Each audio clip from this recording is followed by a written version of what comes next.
ഈ വഖഫ് ഭേദഗതി ബില്ലുമായി ബന്ധപ്പെട്ട് കേന്ദ്ര സർക്കാർ വലിയ പ്രതിരോധത്തിലായിട്ടുണ്ട് എന്ന് തന്നെയാണ് ഞാൻ കരുതുന്നത്. കാരണം അത്ര ഷാർപ്പായ ചോദ്യങ്ങളാണ് സുപ്രീം കോടതി കേന്ദ്ര സർക്കാരിനോട് ചോദിച്ചിട്ടുള്ളത്. നമുക്കിപ്പോൾ ഈ വഖഫ് ബില്ലിൻ്റെ കാര്യം ഒന്ന് പരിശോധിച്ച് നോക്കിയാൽ, ബില്ല് ലോക്സഭയിൽ അവതരിപ്പിക്കുന്നു, പിന്നീട് ലോക്സഭയിൽ വലിയ ചർച്ചകൾ അതുമായി ബന്ധപ്പെട്ടുണ്ടാകുന്നു. പ്രതിപക്ഷം വലിയ ആകാംക്ഷകളാണ് ഈ ബില്ലുമായി ബന്ധപ്പെട്ട് ഉന്നയിച്ചത്.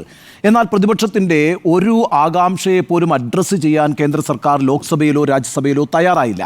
എന്നാൽ കേന്ദ്ര സർക്കാർ ചെയ്തൊരു പ്രധാനപ്പെട്ട കാര്യമെന്ന് പറയുന്നത് വഖഫ് ബില്ലുമായി ബന്ധപ്പെട്ട ജോയിന്റ് പാർലമെന്റ് കമ്മിറ്റിയെ നിയോഗിച്ചു എന്നുള്ളതാണ്. കാരണം എന്താ, രാജ്യത്ത് 17-18% വരുന്ന മുസ്ലിം സമുദായം, ആ സമുദായത്തിൻ്റെ മതവിശ്വാസവുമായി ബന്ധപ്പെട്ട് കേന്ദ്ര സർക്കാർ നടപ്പിലാക്കാൻ ഉദ്ദേശിക്കുന്ന ഒരു ബില്ല്, ആ ബില്ല് പ്രതിപക്ഷത്തെ കൂടി ഉൾക്കൊണ്ടുകൊണ്ട് പാസ്സാക്കി എടുക്കുക എന്നുള്ളത് കേന്ദ്ര സർക്കാരിൻ്റെ ഒരു ആവശ്യമാണ്. പക്ഷേ പാർലമെന്റിൽ അത് സാധ്യമാകാതിരുന്നൊരു സാഹചര്യത്തിലാണ് ഒരു ജോയിന്റ് പാർലമെന്ററി കമ്മിറ്റിയെ ആ ചുമതല കേന്ദ്ര സർക്കാർ ഏൽപ്പിക്കുന്നത്. എന്നിട്ട് എന്താ സംഭവിച്ചത്? ഇന്നിപ്പോൾ തുഷാർ മേത്ത കോടതിയിൽ പറഞ്ഞിരിക്കുന്നത് ഏതാണ്ട് 38 തവണ JPC യോഗം നടന്നു എന്നാണ്. 38 തവണ ഈ JPC യോഗം നടന്നെങ്കിലും ഒരു ഭേദഗതി പോലും പ്രതിപക്ഷാംഗങ്ങൾ ഉന്നയിച്ചതിനെ ഉൾക്കൊള്ളാനോ ഉൾപ്പെടുത്താനോ കേന്ദ്ര സർക്കാർ തയ്യാറായിട്ടില്ലല്ലോ. എന്നു മാത്രവുമല്ല, അവസാനം നമ്മൾ കണ്ടത് എന്താണ്? JPC യോഗത്തിൽ കയ്യാങ്കളി ഉണ്ടായി എന്ന് പറഞ്ഞിട്ട് പ്രതിപക്ഷാംഗങ്ങളെ JPCയുടെ അധ്യക്ഷനായിട്ടുള്ള ജഗദാംബിക പാൽ പുറത്താക്കുന്ന കാഴ്ചയാണ് കാണുന്നത്. അതായത് ഇന്ത്യയുടെ ചരിത്രത്തിൽ വളരെ കുറച്ച് മാത്രമേ JPCകൾ ഉണ്ടായിട്ടുള്ളൂ. അതിൽ തന്നെ ഈ JPC അംഗങ്ങളെ പുറത്താക്കുന്ന ഒരു നടപടി ഉണ്ടായിട്ടില്ല. അപ്പോൾ അതൊരു ചരിത്രവും കൂടിയാണ്, ഒരു റെക്കോർഡ് കൂടിയാണ്. ആ അർത്ഥത്തിൽ ഒരു കോമഡി ഷോ ആയിട്ട് JPC യോഗങ്ങൾ അവസാനിച്ചു എന്ന് വേണം നമുക്ക് മനസ്സിലാക്കാൻ. കാരണം എന്ന് വെച്ചാൽ കേന്ദ്ര സർക്കാർ എന്താണോ ഉദ്ദേശിച്ചത്, ആ ഉദ്ദേശിച്ചതിനെ എല്ലാം ഭേദഗതികളായി ഉൾപ്പെടുത്തിക്കൊണ്ട് ഒരു ബില്ല് വീണ്ടും JPC കേന്ദ്ര സർക്കാരിന് കൈമാറുകയാണ്. ആ കൈമാറിയ റിപ്പോർട്ട് കേന്ദ്രമന്ത്രിസഭ അംഗീകാരത്തോടുകൂടി വീണ്ടും പാർലമെന്റിൽ വരികയും പാസ്സാക്കുകയും ചെയ്യുന്നു. അപ്പോൾ എന്താ സംഭവിച്ചത്?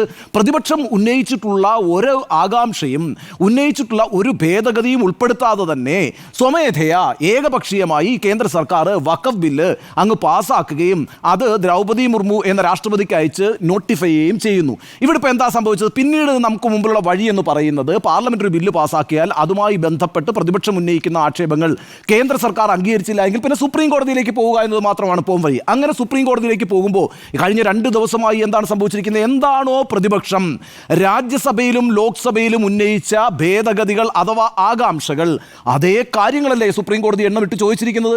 അപ്പോൾ അതെല്ലാം റെലവൻ്റ് ആയിരുന്നു എന്നല്ലേ ഒരർത്ഥത്തിൽ സ്ഥാപിക്കപ്പെടുന്നത്.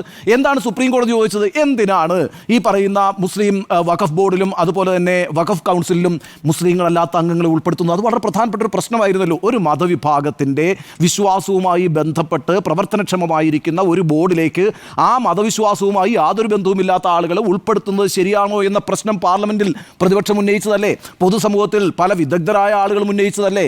എന്നിട്ട് എന്താ സംഭവിച്ചത്? അതൊക്കെ ഏകപക്ഷമായി തള്ളിക്കളഞ്ഞുകൊണ്ട് അമുസ്ലിങ്ങളെ കൂടി ഉൾപ്പെടുത്താം. എങ്ങനെയാണ്? 4 പേരെയാണ് ഉൾപ്പെടുത്തുക. 2 എക്സ് ഒഫീഷ്യോ മെമ്പേഴ്സും അതുകൂടാതെ 2 അമുസ്ലിങ്ങളായിട്ടുള്ള അംഗങ്ങളും. അങ്ങനെ 4 പേര് കൗൺസിലിൽ വരും, 4 പേര് വഖഫ് ബോർഡിൽ വരും. അപ്പോൾ ഇത് ശരിയായൊരു തീരുമാനമല്ല എന്ന് പറഞ്ഞ പ്രതിപക്ഷത്തിൻ്റെ അതേ വാദമുഖമാണെന്ന് കോടതി ചോദിച്ചിരിക്കുന്നത്. എന്താണ് ചോദിച്ചിരിക്കുന്നത്? ഹിന്ദുക്കളുടെ മതവിശ്വാസവുമായി ബന്ധപ്പെട്ട സ്ഥാപനങ്ങളിൽ, ആരാധനാലയങ്ങളിലേക്ക്, അതിൻ്റെ സ്വത്തുവകകൾ കൈകാര്യം ചെയ്യുന്ന സമിതികളിലേക്ക് നിങ്ങൾ മറ്റു മതത്തിൽ നിന്നുള്ള ആളുകളെ ഉൾപ്പെടുത്തുമോ എന്ന ചോദ്യം സുപ്രീം കോടതി ചോദിച്ചിരിക്കുകയാണ്. ഈ ചോദ്യം തന്നെയാണ് പാർലമെന്റിൽ ഇരുസഭകളിലും പ്രതിപക്ഷം ഉന്നയിച്ചത്. അതിന് മറുപടി പറയാൻ ബാധ്യസ്ഥമായി ഇന്ന് കേന്ദ്ര സർക്കാർ. പാർലമെന്റിൽ പറഞ്ഞില്ല, പക്ഷേ സുപ്രീം കോടതിയിൽ പറഞ്ഞു. പക്ഷേ എന്താ സംഭവിച്ചത്? സുപ്രീം കോടതി അത് വാക്കാൽ തടഞ്ഞിരിക്കുകയാണ് എന്നുള്ളതാണ്. അപ്പോൾ എന്താ സംഭവിക്കുക? എക്സ് ഒഫീഷ്യോ മെമ്പേഴ്സായിട്ട് 2 പേര് വരും. ശരി, ബാക്കി ഉള്ള അമുസ്ലിങ്ങളായിട്ടുള്ള അംഗങ്ങളുടെ പ്രവേശനം തടഞ്ഞിരിക്കുന്നു സുപ്രീം കോടതി. നോക്കൂ, ഈ പറയുന്ന സുപ്രീം കോടതിയുടെ ഒരു നിരീക്ഷണമുണ്ട്. ആ നിരീക്ഷണത്തോട് തുടക്കം മുതൽ തന്നെ യോജിക്കുന്ന ഒരാളാണ് ഞാൻ. ഈ വഖഫ് പ്രോപ്പർട്ടിയുടെ ഈ കാര്യനിർവഹണം എന്ന് പറയുന്നത്, കൈകാര്യം ചെയ്യുന്നത്, ആ രീതിയെ സംബന്ധിച്ചൊക്കെ പല വിമർശനങ്ങളുണ്ടായിട്ട് നമുക്കറിയാമല്ലോ. നമ്മുടെ രാജ്യത്ത് ഏതാണ്ട് 9.5 ലക്ഷം ഏക്കർ ഭൂമി വഖഫായിട്ടുണ്ട്, 8.5 ലക്ഷത്തോളം വസ്തുവകകളായിട്ടുണ്ട്. അപ്പോൾ ഇതിൽ നിന്നൊക്കെ നല്ലൊരു വരുമാനം ഉണ്ടാക്കാൻ കഴിയും വഖഫിന്. അങ്ങനെ ഒരു വരുമാനം ഉണ്ടാക്കാൻ കഴിയാതിരിക്കുന്നത് എന്തുകൊണ്ടാണ്? കാര്യക്ഷമമായി ആ കാര്യങ്ങളിൽ പ്രവർത്തനങ്ങൾ നടക്കുന്നില്ല എന്നുള്ളതാണ്. ഇതിപ്പോൾ ഉയർന്ന വിമർശനമല്ല കേട്ടോ. സച്ചാർ കമ്മിറ്റി ഈ പ്രശ്നം ഉന്നയിച്ചിട്ടുണ്ട്, ഇത് കണ്ടെത്തി പറഞ്ഞിട്ടുണ്ട്. അപ്പോൾ ചില കാര്യങ്ങളിൽ ഒരു റെഗുലേഷൻ വരുത്തേണ്ടതുണ്ട് എങ്കിൽ അതിൻ്റെ പ്രവർത്തനത്തെ കാര്യക്ഷമമാക്കാനായിട്ട് സുതാര്യമായി ഇടപെടേണ്ടതുണ്ട്. അതാണ് ഇന്നിപ്പോൾ സുപ്രീം കോടതി പറഞ്ഞിരിക്കുന്നത്. ചില കാര്യങ്ങളിൽ ഇടപെടലുകൾ അനിവാര്യമാണ് എന്ന് തന്നെ കോടതിക്ക് ബോധ്യപ്പെട്ടിട്ടുണ്ട്. പക്ഷേ അപ്പോഴും ഒരു മതവിഭാഗത്തിൻ്റെ വിശ്വാസത്തിലേക്കുള്ള ഏകപക്ഷീയമായ കടന്നുകയറ്റത്തെ അംഗീകരിക്കാൻ സുപ്രീം കോടതി തയ്യാറായിട്ടില്ല. ഞാൻ ഈ വിഷയവുമായി ബന്ധപ്പെട്ട് ഏറ്റവും പ്രധാനമായി കാണുന്നത് വഖഫ് ബൈ യൂസർ എന്നുള്ള ആ വകുപ്പ് എടുത്തു കളഞ്ഞു എന്നുള്ളതാണ്. വഖഫ് ഭേദഗതി ബില്ലുമായി ബന്ധപ്പെട്ട് ഏറ്റവും സുപ്രധാനമായ നീക്കം അതാണ്. PIB പ്രസ് ഇൻഫർമേഷൻ ബ്യൂറോ ഇതുമായി ബന്ധപ്പെട്ടൊരു വിശദീകരണം വിശദീകരണം നൽകിയിട്ടുണ്ട്. എന്താണ് വിശദീകരണത്തിൽ പറഞ്ഞിരിക്കുന്നത്? മുൻകാലത്ത് വഖഫായി നിന്നിരുന്ന എല്ലാ സ്വത്തുക്കളെയും സംരക്ഷിക്കുമെന്ന് തന്നെയാണ് ഈ ബില്ല് പറയുന്നത്, പ്രൊവൈഡഡ്. എന്നാൽ ഒരു ഉപാധി കൂടി മുന്നോട്ട് വയ്ക്കുന്നത് എന്താണ്? അത് പൂർണ്ണമായോ ഭാഗികമായോ ഡിസ്പ്യൂട്ടഡ് ആയിരിക്കരുത് എന്നൊരു ഉപാധി കൂടി മുന്നോട്ട് വെച്ചിട്ടുണ്ട്. അപ്പോൾ എന്താ സംഭവിക്കുക?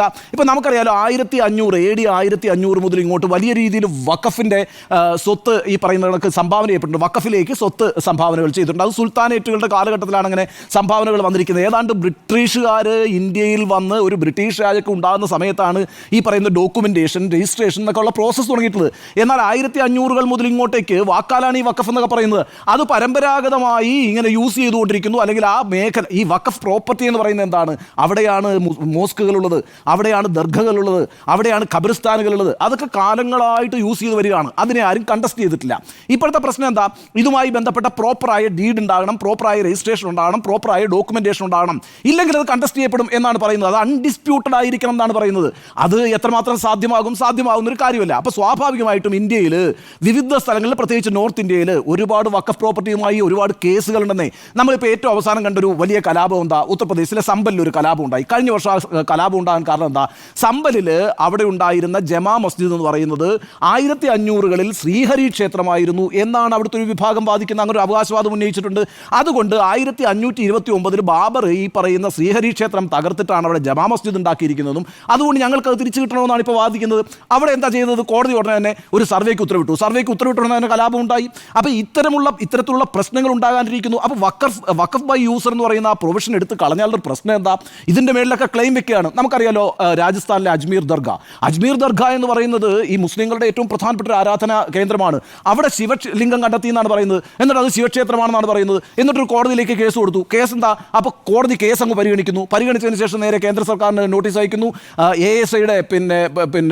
ASIയുടെ റിപ്പോർട്ട് ആവശ്യപ്പെടുന്നു. ഇതൊക്കെ സംഭവിച്ചുകൊണ്ടിരിക്കുകയാണ് ഇരിക്കുകയാണ്. അപ്പോൾ ഇത്തരത്തിലുള്ള തർക്കങ്ങൾ പല പ്രോപ്പർട്ടികളുമായി ബന്ധപ്പെട്ട് നിൽക്കുമ്പോൾ അത് വലിയ കമ്മ്യൂണൽ റയറ്റ്സിന് കാരണമാകുന്നുണ്ട്. അപ്പം എന്താണ് 1992 ഇന്ത്യ ഒരു വലിയ നിയമം പാസ്സാക്കിയിട്ടുണ്ട്. എന്താണ് ആ നിയമം എന്ന് പറയുന്നത്? ആരാധനാലയ സംരക്ഷണ നിയമം, അല്ലേ? Places of worship special protection act. 1992 act എന്താ പറയുന്നത്? 1947 ഓഗസ്റ്റ് 15 എന്തായിരുന്നു ഓരോ മത വിഭാഗങ്ങളുടെ ആരാധനാലയങ്ങൾ അതിൻ്റെ തൽസ്ഥിതി തുടരണം എന്നാണ്. അങ്ങനെ വളരെ പ്രധാനപ്പെട്ട ഒരു നിയമം നിൽക്കുമ്പോഴാണ് രാജ്യത്ത് ഓരോ കോടതികളും ഇത്തരത്തിലുള്ള ഹർജികൾ സ്വീകരിച്ചുകൊണ്ടിരിക്കുന്നത് എന്നൊരു നിയമപ്രശ്നം കൂടി കാര്യത്തിനകത്തുണ്ട്. അപ്പം വളരെ പ്രധാനപ്പെട്ട ഒരു കാര്യം എന്ന് വെച്ചാൽ വഖഫ് ബൈ യൂസർ എന്തിനാണ് എടുത്തു കളഞ്ഞത് എന്നൊരു ചോദ്യം സുപ്രീം കോടതി ചോദിച്ചിട്ടുണ്ടെന്ന് മാത്രവുമല്ല, സുപ്രീം കോടതി ആവശ്യപ്പെടുന്നത് എന്താണ്? ഇപ്പോൾ വഖഫായി നിൽക്കുന്ന എല്ലാത്തിൻ്റെയും തൽസ്ഥിതി തുടരണം എന്നാണ് വാക്കാൽ നിർദ്ദേശം കൊടുത്തിരിക്കുന്നത്. അപ്പോൾ ഒരു അമിക്കബിൾ സൊല്യൂഷനിലേക്ക് സുപ്രീം കോടതി പോകുന്നു എന്നുള്ളതാണ്. അതായത് ഏകപക്ഷീയമായി കേന്ദ്ര സർക്കാർ വിചാരിച്ചതുപോലെ അമുസ്ലിങ്ങളെ കൂടി തിരികെ കയറ്റി അതിൻ്റെ ഒരു റെഗുലേഷൻ പിടിച്ചെടുക്കുക എന്നുള്ളത് നടക്കും എന്ന് നമുക്ക് വിചാരിക്കാൻ കഴിയില്ല. അവിടെ തന്നെ സർക്കാരിന് പാളുന്നു. രണ്ടാമത് വഖഫ് ബൈ യൂസർ എന്നുള്ള പ്രൊവിഷൻ എടുത്തു കളഞ്ഞുകൊണ്ട് ഈ പറയുന്ന സംഘപരിവാറുമായി ബന്ധപ്പെട്ട ഹിന്ദുത്വ അവകാശവാദങ്ങൾ ഉന്നയിക്കുന്ന ഹിന്ദുത്വ ശക്തികളുമായി ബന്ധപ്പെട്ട് ഇത്തരത്തിലുള്ള സ്ഥലങ്ങളെല്ലാം പിടിച്ചെടുക്കാമെന്നുള്ളൊരു അജണ്ടയുണ്ട്.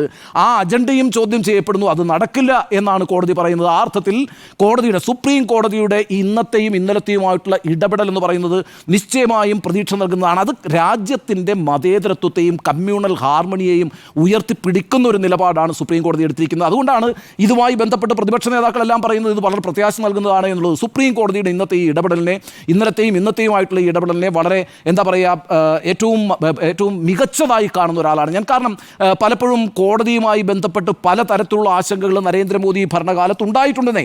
ഇപ്പം അയോധ്യ കേസിൽ പോലുമുള്ള വിധിയെ സംബന്ധിച്ച് രണ്ടഭിപ്രായങ്ങളുണ്ടല്ലോ. അപ്പോൾ കോടതിയെ പോലും സംശയത്തിൻ്റെ നിഴലിൽ നിൽക്കുന്ന ഒരു സാഹചര്യം ഉണ്ടായപ്പോഴാണ് ഇത്തരത്തിലൊരു നിലപാടുമായി സുപ്രീം കോടതിയുടെ ചീഫ് ജസ്റ്റിസ് അടക്കമുള്ള ബെഞ്ച് മുന്നോട്ട് വന്നിരിക്കുന്നത് എന്നുള്ളത് നിശ്ചയമായും പ്രതീക്ഷ നൽകുന്ന കാര്യമാണ്. ഇന്ത്യൻ നീതി വ്യവസ്ഥയെ സംബന്ധിച്ചും നിയമനിർവഹണ സംവിധാനത്തെ സംബന്ധിച്ചും പ്രതീക്ഷ നൽകുന്ന ഒരു ഇടപെടലായിട്ട് തന്നെയാണ് ഞാൻ ഇന്നലത്തെയും ഇന്നത്തെയുമായിട്ടുള്ള സുപ്രീം കോടതി ഇടപെടലിനെ കാണുന്നത്. അത് നിശ്ചയമായും കേന്ദ്ര സർക്കാരിനുള്ളൊരു താക്കീതും കേന്ദ്ര സർക്കാരിനെ പ്രതിരോധത്തിലാക്കുന്ന ഒന്നുമാണ് എന്നാണ് എൻ്റെ നിലപാട്.